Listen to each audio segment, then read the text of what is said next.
ବର୍ଷା ଦେଖି ଆଜି ମନ ବହୁତ ଖୁସି। ଆପଣ ମାନେ ତ ଜାଣିଛନ୍ତି ଗରମର ଯାହା ହାଲ ବେହାଲ ହଉଥିଲା, ସେଥିପାଇଁ ସମସ୍ତେ ବର୍ଷାକୁ ଚାତକ ଭଳିଆ ନେଇଥିଲେ। Welcome to my fresh mini blog.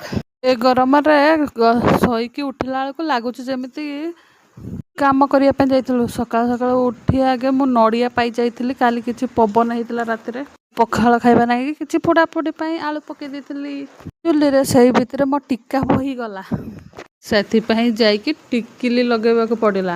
ମଣିଷ ଗରମ ଚୁକୁରୁ କ'ଣ ତାପରେ ଆସି ପଖାଳ ଖାଇବା ପାଇଁ ବସି ଯାଇଥିଲୁ। ବାଇଗଣ ଆଳୁ ପୋଡ଼ା ଆଉ ଶାଗ ଖରଡ଼ା ଶୁଖୁଆ ପକେଇ ଆମ୍ବୁଲ ଗୋଟେ ଝୋଳ ଟାଇପ୍ର କରାହେଇଥିଲା। ଗରମର ସାଥି ପଖାଳ। ଗୋଟିଏ ମିଡିଲ୍ କ୍ଲାସ୍ ଫ୍ୟାମିଲିର ଏଇଟା ଶାନ୍ତି ଖାଇବା। କ'ଣ ଠିକ୍ କହିଲି ନା? ବିରି ଆଉ ଡାଲି ବି ବତୁରା ହେଇଥିଲା ରାତି ପାଇଁ ଗୋଟେ ଡିଶ୍ ବନାହେବା ପାଇଁ। 2 ପ୍ରହରେ ହେଇଥିଲା ଭାକୁଡ଼ ମାଛର ଝୋଳ। ବିରିକୁ ଗ୍ରାଇଣ୍ଡିଙ୍ଗ କରି ତାପରେ ଫେଣ୍ଟେଇକି କିଛି ସମୟ ରଖା ହେଇଥିଲା। ତାପରେ ଆମେ ସବୁ ଖାଇବା ପାଇଁ ବସି ଯାଇଥିଲୁ ତ ଆସିଲା ମେଘ ପବନ ଏତେ ଜୋରସେ ଖାଇ ବି ହେଲାନି। ଏତେ ଉଠିକି ଛାନିଆ ମାନରେ ସବୁ ଧୁଆ ଧୁଇ ପରିବା ଗଛର ବାହୁ କେମିତି ଖସୁଛୁ ଉପରୁ ଛାନିଆ ମାନରେ। ତାପରେ କାଠକୁ ରୁଣ୍ଡେଇକି ରଖିଦେଇଥିଲି। କେମିତି ପବନ ଆସିଲାଣି ଦେଖନ୍ତୁ।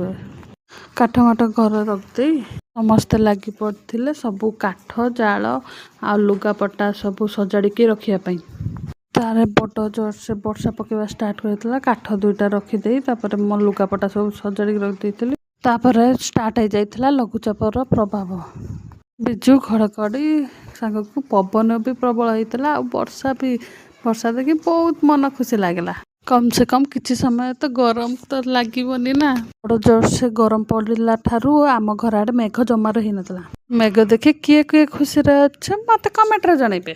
ମେଘ ଆସିବା ଖୁସିରେ ଆଶା କରୁଛି like share follow and subscribe କରିଦେବେ ମୋତେ। ଦେଖା ହେବା ନେକ୍ସଟ ଭିଡ଼ିଓରେ। ଜୟ ଜଗନ୍ନାଥ।